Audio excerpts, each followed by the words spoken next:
Okay, like we said, we need to look at AFCON. Yeah, and then that is basically what we are discussing today. You know him. He's part of this house. Like I said, we have just renewed his contract. We have signed him, and he's part here. He's not going anywhere during any of these transfer seasons. We are lucky to have him with us. Former Super Eagles captain, former Super Eagles coach. A lot of things you want to add, allude to him. Back-to-back member of the technical support group of FIFA at the World Cup. When you call upon him, he is always ready. A man who says, "Look, I would rather do away with malaria, sit down and see my team lose in that semi-finals, quarterfinals against the Malian when we played them, right? It's Senegalese, right? What is Senegalese team?" It was Senegal. It was Senegal. It was the Senegalese team at the National Stadium in 2000.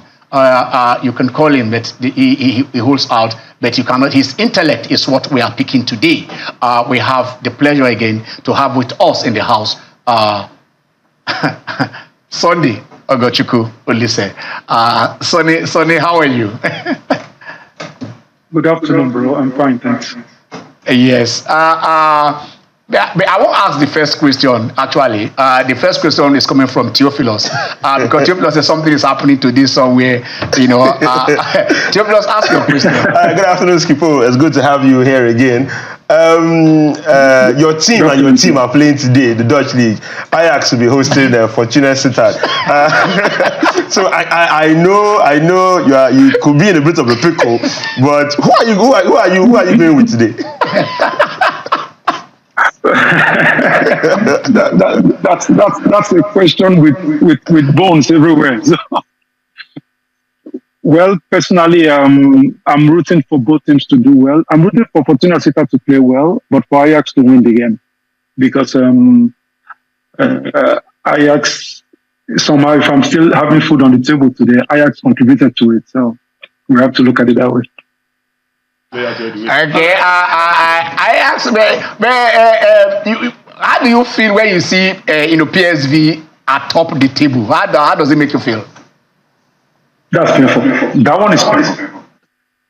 That one is painful because of the fact that they were rivals to us. They're always our rivals, and it's a team that has developed in the last season. But Ajax, we've been struggling. You've made some wrong decisions, but hopefully things will get back to place. Now we are. This is inversely because we are coming. Where we would have been going to is not where we are coming from. But now that we are on this, let us just put it away and push it off before we hit the nail on the head. Pep versus Klopp.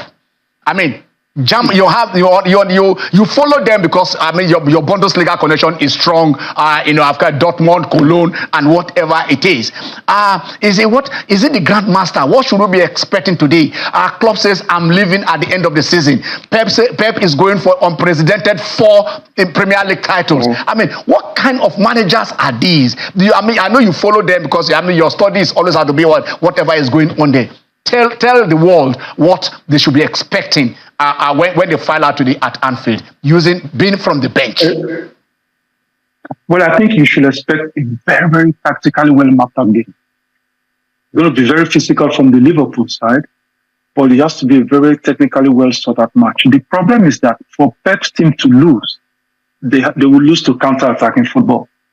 And that is one thing that Liverpool will try to put on there to soak up the pressure. The ball, you can't stop Pep's team from keeping ball possession because the way they are set up, they will always have more ball possession. But the problem that they will have is the fact that Liverpool has a very solid defense and Liverpool's counter-attacking football is very, very solid. We should expect 2 very strong tacticians. I don't know if it's an advantage for Klopp to have announced so early that he's leaving. I'm still torn up between that. But I personally, when I saw the game, that was Manchester United versus Manchester City at the weekend, I must confess to you that I finally told my friends, I said, look, now I take off my hat. Guardiola is the best coach in the world at the moment. because of the way they came out in the second half, and they just made so much well use of one-touch football movements, the first touch and running into spaces at the right time, and it was really, really impressive. I'm in a hurry to be ready in front of the television. I've told my wife and my kids, don't bother me by 4:30. The television is mine, so. The television is yours. Finally on this, do you think Klopp will kind of, employ his gang pressing today? Well, this is, okay, I'm not going to polemic, but he is just trying to take credit for a tactic that he doesn't own. He just gave a name to high pressing. He just interpreted into German. I call it gegenpressing. Gegenpressing, that is counter pressing. It's like you lose the ball and then you don't counter immediately. The problem is that gegenpressing against a team that relies on high ball possession is useless. Because you lose the ball, you know already that they are not going to counter you immediately. So why are you countering them immediately for? So I think the most useful thing will be to him to look for spaces. Guardiola's teams, if there is any weakness they have, it is when they are running backwards towards goal on the counter attack. So I don't see how, if he's going to get press, that means that he wants to have more ball possession. Something Klopp is not. Okay, let's go back home. The last time you were here with Emmanuel Amuneke, and we're looking at the finals. Of course, we had a run. We had a run, but then the final was not what we would have desired. A better result. But then let's go back there. Your take on the AFCON. What are the positives? Any drawbacks, if there are any? And then we'll now look at what direction. Based on what you are, what you saw in those 2 weeks that this championship took place right there in Cote d'Ivoire. Well, Ken, like you will attest to, before the African Nations Cup, very few people, Nigerians turned off when it came to Super Eagles. Many people did not see them even going past the first round, especially after the loss to Guinea just on this to the opening game. But I must say that my takeout from this, the great positive for this, and that is why also now I have decided to share out what I think is my own vision of how to make Nigeria, better as regards the football itself. My takeout from this is that Nigeria has become relevant again. We have now become very relevant in world football. People have taken notice to us again. We're able to, and we have been able again. These boys have been able to do something exceptional we've not seen in the past almost 10 years. That is, they have now rekindled the love from Nigerians. The Nigerians are now interested in football again when it comes to the national team. And that is why I feel that we must make very good use of it, because it is important. Now, the take back from what I think was negative for this was that it showed that we were able to play a more compact playing. But I think that if we're going to go forwards in the World Cup qualifiers, you cannot pack the bus and win. This is where we have to now reorganize our game into, a situation whereby we can score goals more fluently, because we need goals to win and to qualify. That is why I feel that we have to improve. But it's been a great experience for our country. I think so. Okay. You said Nigeria is now, the world have now re-noticed us. Now, taking this into context, vis-a-vis, you've been in Europe now for over 30 years. You've been doing all you are doing over there, and then your understanding are playing in almost everywhere you can think about. In Netherlands, Belgium, Italy, Germany. Look at what we have as a resource as a people, compared to these ones, and where you think, what should be done for us to kind of, if not get at par, but at least move towards the direction of where they are. Well, there's something that's, personally, we are at a dangerous point as a country. We're at a dangerous point as a football country. The last time, after my generation stopped, Nigeria went into we stopped winning, we stopped becoming relevant a bit. We started even celebrating golden bronze. I don't know if you remember. So we went down with it. And then Keshi was able to come up and make a team that won the AFCON in 2013. But immediately after that, we were able to show a good outing in 2014. Immediately after that, we did not even qualify for the 2015 AFCON. We did not even qualify for the 2017 AFCON. Now, even though the 2015, the coach was still the top, and in my opinion, one of the best coaches Nigeria ever had, so we had like a nosedive then. And this is something that I am afraid that might follow up again now, which is something we have to fight against. And I think the best way we have to do is that whether we like it or not, if you look at the top nations in the world, you look at countries like, if you look at the demography of all the European nations that are topping, you look at nations like like Germany. Germany is like a country that has, it's made of 83 million people. Now, the German landscape has 357,386 kilometers squared landscape. Nigeria is 3 times the size of this. We are almost 1 million kilometers squared landscape, and we are 220 million people, which is 3 times the size of Germany. Now, there is only one thing that we have to look at now is that we have to now get our football into a way whereby it becomes very, very financially interesting. Oh, thank you very much. I can see you put up the figures there for people at home to see. This has to be changed. We have to now think one thing. How are these nations able to organize their football, even though with these sizes that they have, and they're still effective? Please, don't get me wrong. There is nothing we are going to say today that is asking us to end our football management now. I'm just trying to say we now have to adapt it a bit to suit our situation that we're in to make our football much better. And adapt. Okay, you have a question for him. Okay, Skipo. In light of the vacancy alert, the Super Eagles and Golden Glades, will you be willing to throw your cap into the ring and apply for either of the job, either the Super Eagles or the Golden Glades? Good. So you don't see somebody when coach Super Eagles, you're not going to be coach. After you don't win title for the only person to win title for Holland, no, I beg. Let me leave that story. I beg. At the moment, what I can say is that I will take a joker on that question, so, if you don't mind. But like I have also often said, if Nigeria needs my services, like we are doing today now with Ken, if Nigeria needs our services, I'm always there to try to help in Nigeria if the right conditions are there. So that's it. Okay. I take that because let's continue from where you're talking about here. If we want to now become what you are talking about,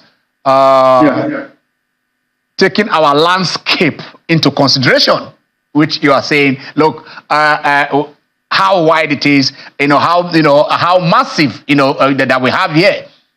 How do we now, get the best out of the large population and then the massive land mass that we have? Do we need to go in as cover all Nigeria, or do we need to segmentalize? Well, thanks, that's Frank. Ken, that's a very, very good question you just gave.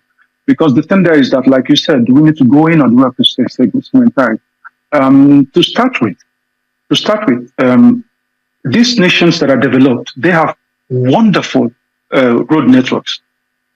They have wonderful train networks. They have wonderful flight networks. So that means moving around and going around is still is easily available. That is something we are still lacking, and we are improving it back home, which is already good. Now, the reality of the fact is that whether you like it or not, you have to create regional businesses, football business. Now, this is Nigeria that is whole. Like the map you see there, the whole country, it is large, it's huge. Now, but for you to be able to run football effectively, you must have regional competitions. The Germans have regional competitions. United States has regional competitions. French have regional competitions. The advantages of having regional competitions is immense. It doesn't stop the NFL from still having its mighty powers.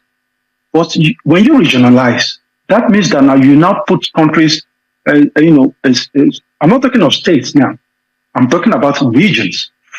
The advantages that we now bring into having regions is that it now becomes cheaper to run football clubs. People now become more actively involved in running football clubs. Because now, if I want to advertise, and I'm a small business company owner, and I want to advertise, for example, I'm in Lagos. I want to advertise a product that people can buy in Lagos. I will need to be able to use football to advertise or to make it available to everybody. Thank you very much. This is a map that is showing an example of what a region could look like. I call it the future stars, because if you look at it, that is what you could have a region whereby, they have their own league. Now, this league itself might not necessarily be national, might not be, professional, but it could be like an amateur. That makes it now affordable to own football clubs. And that even provides jobs for even ex-internationals. It provides jobs for ex-footballers, because you now get integrated into your own region. You don't now have to wait for the national the ball to come in. To make it easier to understand, it is like you have a tree with 4 branches. Now, the tree itself is the NFF running the show. But the 4 branches are the regions that you have that will be having their own leagues, their own youth leagues. You have a region, that is another second region that we have here. This is the Future Stars 2. So by dividing these clubs or local academies into these competitions, they now have serious local competitions to play in WICA. The advantage is that it immediately has a multiplier effect of football business. It has a multiplier effect of encouraging private individuals to go into football ownership. It has a multiplier effect of youth improvement, because they now have competitions. It reduces the cost of running a football club. It makes it possible for clubs to now play around themselves in that region. A club can now travel in the morning to play a game in another state, another region, and still come back home that night, reduces the cost of running it. Supporters can now travel along at the local league, supporting their own clubs, because the distance they have to run through is not too much. And then that makes it even much, much more easier to run. What I am sharing with you now is what exists in Germany, is what exists in the United States, it was exists in France. Even our small Belgium here, that is 11 million people, this is what we are doing. This is what they are doing here. Otherwise, they cannot afford to run the football. If you look at the cost of flying your team in Nigeria now, from Lagos to Kaduna, good luck to you as a football owner.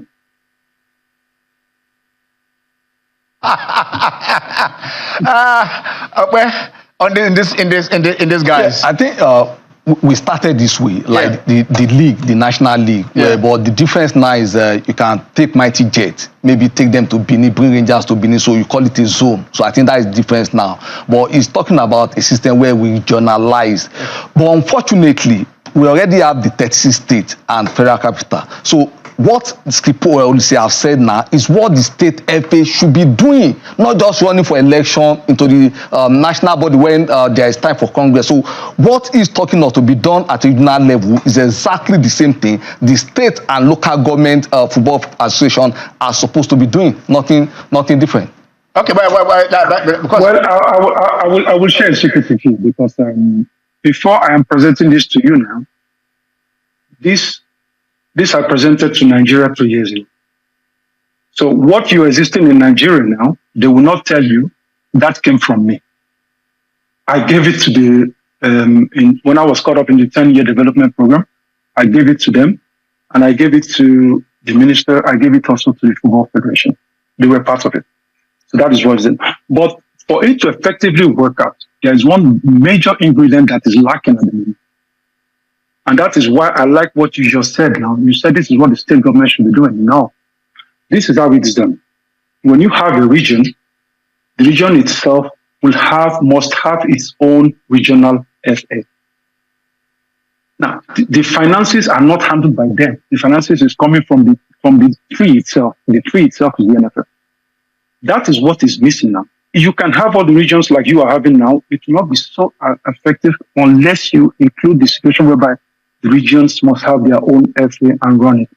Now, they must have, it's a delegation of power. It's not a total giving of power. It's a delegation of power supervised by the FF itself. When you delegate this, that region must have its own FA president, who automatically becomes a member of the executive committee of the NFF. And then you can vote the others in it. Yeah, I won't go into details because it's very, very huge, you know. But if you look at it in that way, you now have each region running its own way. And each region might even end up having its own philosophy of football. You know, that is how it is. You have to separate them, not separating them because they're not a country. They will separate to qualify, but they will assemble like it's being done now to play the final stuff. Now, it becomes cheaper to run in the qualification stages, but when you want to go to the top to play the finals, then it becomes more expensive, but then the resources are more. You know, you must have regional heads to be able to make it work. I'm not trying to take credit for anything, but I'm just trying to share with you the reality, you know. So yeah, we're picking your brain, and then of what is the brain if we cannot pick it.